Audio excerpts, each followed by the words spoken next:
What if I told you the cheapest thing you ever bought could end up costing you your soul?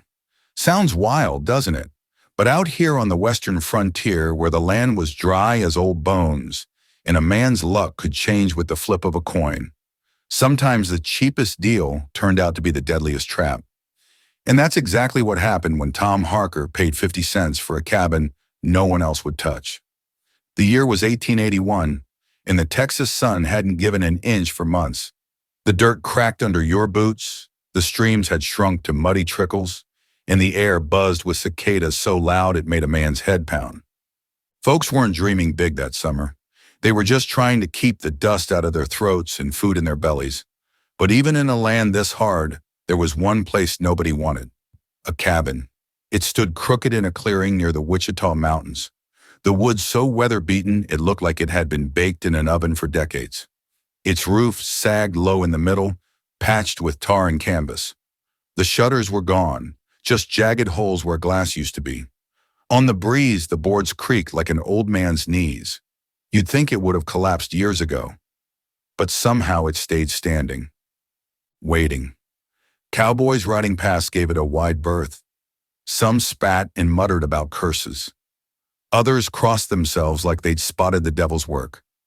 A few swore the place wasn't empty, not really. But nobody ever stopped. Nobody wanted it. Until Tom Harker came along. Now, Tom wasn't much for ghost stories. He was 32, wiry as barbed wire, with hollow cheeks, dust in his beard, and calluses thick as leather from a lifetime of cattle drives and wagon hauling. He'd lived on beans, black coffee, and odd jobs for too long. What he wanted wasn't glory. He wanted a roof, a piece of ground to call his own. So when the old land agent in town leaned forward, spit-stained chin glistening, and said, 50 cents, Harker, and that cabin's yours, Tom thought he'd struck gold. 50 cents, half a dollar, the price of 2 whiskeys at the saloon. Or maybe a single box of cartridges if you could even find some. Tom slapped the coin down without a second thought, grinned like he'd just bought himself a kingdom, shook the man's hand with enough force to rattle the bones. Then he swung into the saddle and rode out before anyone had the sense to take the deal back. But here's the thing. Folks didn't cheer him on. They didn't clap him on the back or tell him he'd made a smart move. No, they just stared. One woman pulled her son behind her skirts as Tom passed. 2 ranch hands shook their heads, muttering like they'd just watched a man sign his own death paper. And maybe in a way, that's exactly what he'd done. Tom ignored the looks. He wanted land more than he wanted approval. When he reached the clearing, he saw what everybody else had seen: warped walls, sagging beams, a door hanging off one hinge like a loose tooth. The place looked half dead, but Tom saw something else too: a fireplace, 4 walls, a patch of ground that caught the sun just right in the evenings. After years sleeping under the stars with nothing but a saddle blanket for company, it looked like a palace. That first night, Tom patched a hole in the roof with canvas, stacked brush by the fireplace, and boiled coffee black as tar in a dented tin pot. He sat cross-legged on his bedroll, the firelight flickering on the cracked logs, and for the first time in years, he felt like a man who wasn't just drifting. He belonged. But pride only carries a man so far, because once the fire burned low and the cicadas quieted, he heard it. Not coyotes, not night birds, not even the creak of timber in the hot wind. No, softer than that. A shuffle, a sigh, maybe even a whisper. Tom froze, eyes on the shadows, his skin prickled, sweat turning cold under his shirt. Wind, he muttered. Just the damn wind, but deep down, he wasn't so sure. The sound came again. A faint step across the floorboards, like someone shifting their weight in the dark. His hand hovered over the rifle laid by his bedroll. He squinted into the far corner, the one the firelight couldn't quite reach. Nothing. Just shadows and the dry smell of dust and charred wood. Still, his heart wouldn't settle. Tom lay back down, muttering to himself like a man who needed convincing. Ain't no ghosts in wood and nails, just old bones of a cabin groaning. But he was wrong. Dead wrong, because that cabin wasn't empty. And when the sun rose over the cracked horizon the next morning, Tom Harker would realize he wasn't alone. When the sun cracked the horizon the next morning, painting the sky in dusty streaks of orange and gold, Tom Harker thought for half a second he dreamed the whole thing. The fire had burned down to ash, smoke drifting lazy through the gaps in the roof. His bedroll was stiff with sweat, his throat raw from the heat. He pushed himself up, rubbed his eyes, and froze. There, in the corner where the firelight hadn't reached the night before, stood figures. Not one, not two, 7. Tom's hand shot to his rifle, clumsy with sleep. His heart hammered so loud he thought it might give him away. But the figures didn't move. They just stood there. 7 women. Their hair was long and dark, tangled like it hadn't been brushed in years. Their dresses, faded cotton and torn calico, hung off their frames in tatters. Their faces were pale as chalk in the morning light. Eyes hollow, lips pressed tight like words were locked behind them. They didn't blink, they didn't breathe heavy, they just stared. 7 pairs of eyes drilling into him. Tom swallowed hard. What in God's name? He lifted the rifle halfway but stopped. They weren't armed. They weren't charging. They weren't even threatening. Just still. Too still. Who are you? His voice cracked against the silence. What are you doing in my cabin? Nothing. Not a word. Not a twitch. Only the faint groan of dry timber as the cabin shifted in the heat. Tom let the rifle sag, his pulse still hammered, but his fear was shifting into something stranger. Because these weren't ghosts, not the kind he'd been warned about anyway. No, they were flesh and bone. But something about them was wrong all the same. Their eyes, God help him, their eyes didn't look at him. They looked through him, as if they weren't here at all but caught somewhere else, in some half-world between silence and sorrow. He rubbed a hand down his face. Hell of a bargain, Tom, he muttered. 50 cents buys you a haunted cabin full of mute women. The words sounded ridiculous even to his own ears. Still, nothing. Finally, he tried a different tack. You hungry? That word must have struck something deep. The tallest of them, gaunt with sunken cheeks, stepped forward half a pace. Her lips parted like she wanted to speak, but no sound came. Just a rasp, dry as wind through desert grass. Tom's gut twisted. Whatever had happened to them, it hadn't just taken their voices, it had hollowed them out. Slowly, he reached into his saddlebag, pulled out what little he had left, a strip of jerky, the crust of bread, a tin cup with dregs of coffee clinging to the bottom. He set it on the table and nudged it forward. For a long moment, nothing happened. Then one of the younger ones, couldn't have been more than 16, her dress hanging off her, like it had belonged to someone else, edged forward. Her eyes darted to Tom, like she expected him to snatch it back. But he didn't. He just nodded. She grabbed the bread, tore into it with shaking hands, chewing slow like she hadn't eaten in days. Maybe weeks. That broke the dam. One by one, the others moved, snatching at the jerky, sipping the bitter coffee like it was heaven's nectar. Within minutes, the table was bare. Tom leaned back against the wall, rifle across his lap but finger off the trigger. His fear was cooling into something else now. Pity, confusion, maybe even a strange sense of responsibility. Who were they? Where had they come from? And why hadn't anyone in town breathed a word about them? That last question gnawed at him the hardest. Folks had known. He'd seen it in their faces as he rode out. The stares, the whispers. They'd let him ride straight into this trap with nothing but a coin and his own ignorance. And now here he was, staring at 7 silent women who looked at him like he was both savior and stranger. He cleared his throat. Look, I don't know your story. Don't know what's been done to you. But I reckon we can figure something out. Ain't no harm in sharing 4 walls. Again, silence. But then the eldest of them, maybe 40, lines carved deep into her face, shoulders stooped with years of sorrow, lifted her head. For the first time, she met his eyes. She didn't speak. She didn't smile. She just nodded. Once. Slow. And somehow that was enough to make Tom feel like he wasn't entirely crazy. The day crawled by. He patched the roof with strips of wood, fixed a shutter that banged in the wind, tried to keep his hands busy while the women sat huddled together, silent, always silent, like they were waiting. For what, he couldn't guess. By dusk, the silence pressed so heavy it made his ears ring. He wanted to shout, to break it, to force some kind of noise into the air. But something about their stillness made him hold his tongue.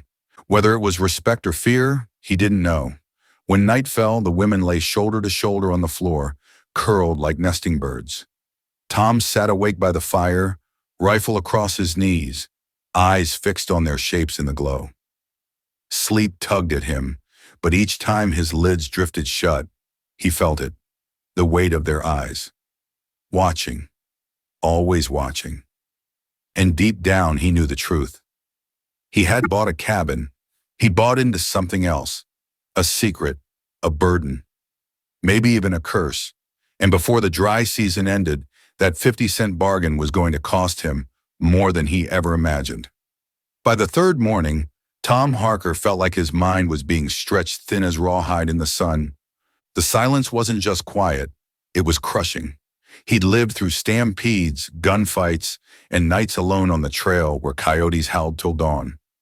But nothing rattled him like 7 women sitting still as fence posts, staring without a sound. It wasn't natural. Every time he stepped outside to chop wood or haul water, he could feel their eyes in him from behind the cracked shutters. They never left the cabin. Not once. Tom cursed under his breath, swinging his axe harder than needed, sweat rolling down his back in the dusty heat. He'd patch the roof, mend a door hinge, carry buckets till his shoulders ached, anything to keep busy. But come sundown, it was always the same. The cabin heavy with silence. The women lined against the wall, eyes blank, mouths sealed. Tom on his bedroll, pretending the rifle across his knees gave him comfort. By the third night, he couldn't take it anymore. At dawn, Tom saddled his horse. His hands shook as he cinched the strap, but his jaw was set like stone. Need answers, he muttered. Need 'em now. The ride into town was long and hot. The sun was barely up, but already the land shimmered with heat. Dust kicked up with every hoofbeat, sticking to his sweat-soaked shirt. By the time he reached the little settlement, his tongue was dry as ash. The place wasn't much. Saloon, general store, blacksmith, a leaning church with peeling paint. A few wagons rattled past and chickens pecked in the dirt. Tom tied his horse and pushed through the door of the general store. The bell above it gave a weak jingle. Inside smelled of flour, tobacco, and kerosene. Behind the counter stood the storekeeper, a round man with a gray beard and eyes sharp as tacks. He looked up, squinting. "Well now," the man drawled, "if it ain't the cabin man." Tom frowned. "That what they're calling me?" The storekeeper shrugged. "That's what you are, ain't it? 50 cents for a shack no man in his right mind would touch. Quite the bargain." There was something in his tone, too casual, too knowing. Tom leaned against the counter. His voice dropped low. "Funny thing about that cabin, wasn't empty." The storekeeper stiffened just enough for Tom to catch it. His hand paused halfway to the ledger. "What do you mean?" Tom's eyes narrowed. 7 women sitting there like statues, silent as the grave, but flesh and bone all the same. "You knew, didn't you?" The storekeeper's gaze flicked toward the door, as if to make sure no one was listening. Then he leaned forward, voice just above a whisper. "You best hush about that, Harker. Some things are left alone for a reason." Tom's jaw tightened. "Reason being?" The man shook his head. "Not my tale to tell. You paid your 50 cents. Now it's yours to carry." Before Tom could push further, the door creaked open. 2 ranch hands stepped in, spurs jangling. The storekeeper straightened quick, plastering on a smile. And just like that, the moment was gone. Tom bought flour, beans, and coffee, more for an excuse to linger than out of need, then stepped back into the blinding sun. His gut churned. At the blacksmith's, he overheard men muttering about the fool who bought the cursed cabin. At the saloon, the barkeep's eyes flicked with pity when Tom ordered whiskey, but his lips stayed sealed. And when Tom asked outright if anyone knew about the women, the whole saloon went quiet. Cards dropped. Glasses froze midair. Not one soul answered. The silence felt heavier than any words. By the time Tom mounted up, dusk was creeping in. The horizon burned red, shadows long across the dry plain. Every face he'd seen, every whisper he'd overheard, clawed at his mind. They all knew. They'd known all along, and none of them had said a damn word. The cabin loomed ahead as the sun sank, crooked and black against the bloody sky. Smoke curled weakly from the chimney. Tom swung down, boots sinking into dust. That familiar prickle crawled up his neck. Eyes on him, always. Inside, the women sat exactly as he'd left them, silent, watching. He laid the supplies on the table, hands trembling as he struck a match for the fire. The silence pressed in close, thicker than ever. Finally, he turned to face them. "I went to town," he said. His own voice sounded strange in the stillness. "Talk to folks. They know about you. They just won't say a damn thing." The eldest woman tilted her head, eyes heavy with something he couldn't name. Tom took a step closer. "Why? Why won't you speak? Why won't they tell me what's happened here?" For the first time since he'd stepped into that cabin, something shifted. The youngest, the girl who'd taken the bread first, rose to her feet. Her lips trembled. She opened her mouth, and what came out made Tom's blood run cold. Not words, not a voice, a low, broken wail, like wind dragging across a grave. That sound, it wasn't human. It wasn't animal either. It clawed at Tom's bones like a rusty nail dragged across wood. A low, hollow wail, thin as wind through a graveyard, heavy as a church bell tolling at midnight.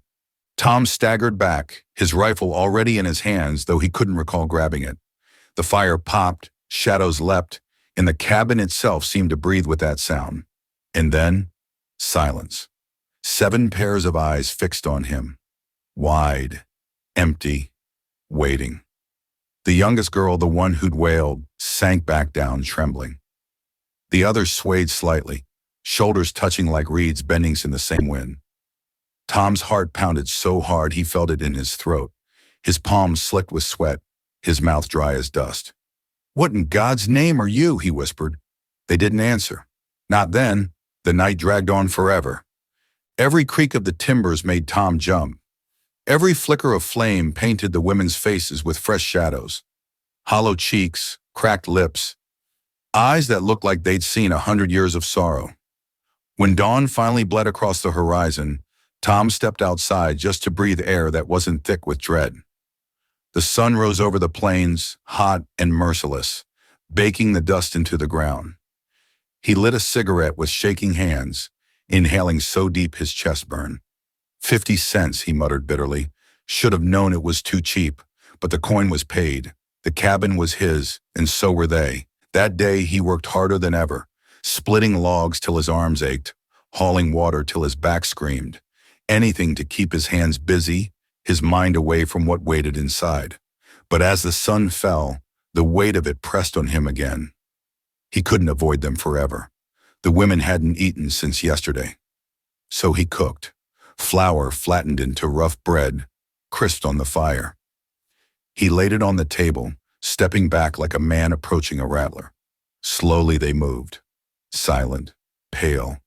Each took their share, chewing without a word. All except the youngest. She paused, eyes flicking up to meet his. Something behind those eyes burned. Not hunger, not pity. Warning. "What is it?" Tom asked softly. "What are you trying to tell me?" Her lips stayed shut, but her hand trembled as she pointed toward the cabin door. That night the sounds returned. Not wails, not whispers. Footsteps. Heavy, deliberate footsteps, crunching slow circles in the dirt outside. Tom froze. Rifle ready. His breath caught in his chest as he counted each one, round and round, steady as a drumbeat. And then, silence. The women sat rigid, their eyes all fixed on the door. Not one moved, not one breathed heavy. Finally, Tom cracked it open. The night air hit him hot and dry, thick with dust. The moon silvered the land. But the clearing was empty. No shadows, no rider, no tracks in the dirt. His stomach turned to stone. He slammed the bar across the door and leaned against it, sweat rolling cold down his back despite the desert heat. "What the hell is this place?" he whispered. That's when she moved. The eldest woman, tall, thin, her face carved with lines of grief, rose from where she sat. Her joints cracked as she stood. She crossed the room, slow, steady, until she stood face to face with him. Her eyes locked on his. Deep, dark, heavy with something that wasn't anger, but cut sharper than any blade. And then for the first time her lips parted. Her voice was cracked as sun-baked earth. One word, debt. The others shuddered at the sound, covering their faces, rocking in silence like children hearing thunder too close. Tom's skin crawled. His chest heaved. "Debt? What kind of debt?" The woman raised a trembling hand. First she pointed at his chest, then at the cabin walls, then out across the horizon. Her voice rasped again. 2 words this time. "You owe." Tom's blood ran cold. He'd heard those words before, spoken in another tongue, in another story whispered by a dying man out on the trail. Words that meant more than money, more than trade. On the frontier, debts weren't measured in coins. They were measured in lives. And now, somehow, he'd bought one. The eldest sank back down, exhausted. The silence returned, but the damage was done. Tom couldn't unhear it. All night he tossed on his bedroll, turning those words over and over. Debt, you owe. Was it the cabin that owed? Women? The man who built it? Or had his 50-cent coin bought him more than 4 rotten walls? Had it bought him a burden no man could carry alone? By dawn, he knew one thing, clear as desert sky. If he didn't find answers, this debt would bury him. At first light, Tom saddled his horse. This time, he didn't just ride into town. He stormed into it like a man carrying fire on his back. The saloon door banged open. The room went quiet. Tom slapped a silver coin on the bar, his eyes burning. "I want the truth," he growled. "About the cabin, about the women." Every man froze, cards hung midair. Whiskey glasses trembled, and from the corner, a voice rasped like gravel dragged across stone. "Best you ride on, boy. Best you leave that place, for it's too late." The saloon went dead quiet, cards froze in midair, whiskey glasses hovered an inch from lips. Every eye in that room turned to Tom Harker, and in the far corner, an old man leaned forward out of the shadows. His hair hung stringy and white, his eyes clouded, his voice like dry gravel. "You don't want that truth, boy," he rasped. "Ain't no man slept sound after hearing it." Tom's fist tightened. "I didn't ride in here for lullabies. Tell me." The old man spat into a cracked spittoon, then nodded slow. "That cabin you bought weren't built by no honest settler, belonged to a trader named Saul Keene. Slick with his tongue, black with his heart. He brought women west with promises, jobs, safety, even marriage. Instead, he chained 'em to that house, used 'em, broke 'em, left 'em hollow." Tom's stomach turned, bile hot in his throat. "And the town?" The old man's eyes darkened. "We looked away, some out of fear, some out of shame. Folks knew what was happening. Nobody stopped it. When winter came one year, Saul vanished, slipped into the night, left him behind. But the curse he left," he shook his head, "that stayed." Tom's blood ran cold. 7 women, silent, empty. Not ghosts. Not exactly, but not free either. He shoved away from the bar, breath ragged. "And me? What's it got to do with me?" The old man's gaze cut sharp like a knife honed too long. "You bought it, boy. Ain't just land you paid for. 50 cents bought the debt, his debt. Now it's yours to carry." The saloon erupted in whispers. Men muttered prayers, others turned away, and Tom felt the weight of every eye in that room burning holes in him. He didn't wait for more. He stormed out into the hot evening, the sky burning red over the plains. His horse shifted nervously, as if it too felt the curse hanging in the air. Tom mounted up and rode hard, dust kicking up behind him, heart hammering louder than hooves. When the cabin came into sight, his chest locked tight. The women weren't seated against the wall anymore. They were standing, all 7, aligned in a row, shoulder to shoulder, faces pale as bone, eyes locked on him. The firelight flickered behind them, stretching their shadows long across the floorboards. And their mouths were open, not speaking, not wailing, just waiting. Tom froze in the doorway, every instinct screaming to run. But the weight of their eyes rooted him like nails through his boots. Finally, the eldest stepped forward. Her lips cracked as they moved. "Not ours," she rasped. "Yours!" Tom's pulse thundered. "What do you mean mine? I don't owe you nothing." Her hand trembled as she lifted it, pointed at him, pointed at the cabin walls, pointed toward the horizon. 50 cents. Her voice dragged like stone on stone. Bought his debt. The others swayed, their broken voices joining in eerie unison. His debt, his debt, his debt. Tom's chest heaved, his head spinning. Whose debt? The eldest's eyes glistened, hollow yet sharp. The man before. He promised us freedom, promised us voices again. All he gave was silence. She stepped closer until he felt her breath, hot and shallow. "You carry the promise now." The fire cracked low. Shadows hollowed their faces. Tom's throat burned. "I ain't no savior. I'm just a man, a drifter who made a bad bargain." The youngest spoke then, her voice fragile, like a string pulled too tight. "Promise kept, or silence forever." The truth hit Tom like a bullet. This wasn't about money. It wasn't about land. It was about finishing what Saul had broken, keeping a promise no one else had the courage to. Tom stumbled back, leaning against the wall. His rifle weighed heavy in his hands, but it was useless. Bullets couldn't pay this debt. For a long time, no one moved. Just the crackle of the fire and the weight of the past pressing down like a millstone. Finally, Tom dropped the rifle. His voice came out hoarse but steady. "All right, I'll carry it. I'll stay.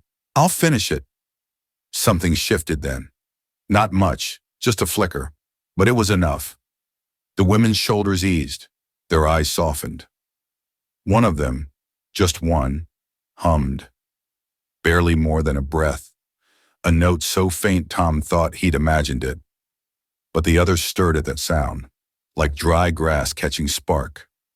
And for the first time since he'd stepped into that cursed cabin, Tom felt the silence crack. Days turned into weeks. He worked harder than he ever had, splitting wood, hauling water, fixing every rotten inch of the cabin. He shared every meal, no matter how small. And slowly, slowly the women changed. They still didn't speak, not often. But they watched him with eyes less hollow. They ate without trembling. And at night, when the fire burned low, sometimes one would hum again. A broken song, but a song all the same. By spring, travelers on the trail no longer avoided the cabin. Word spread.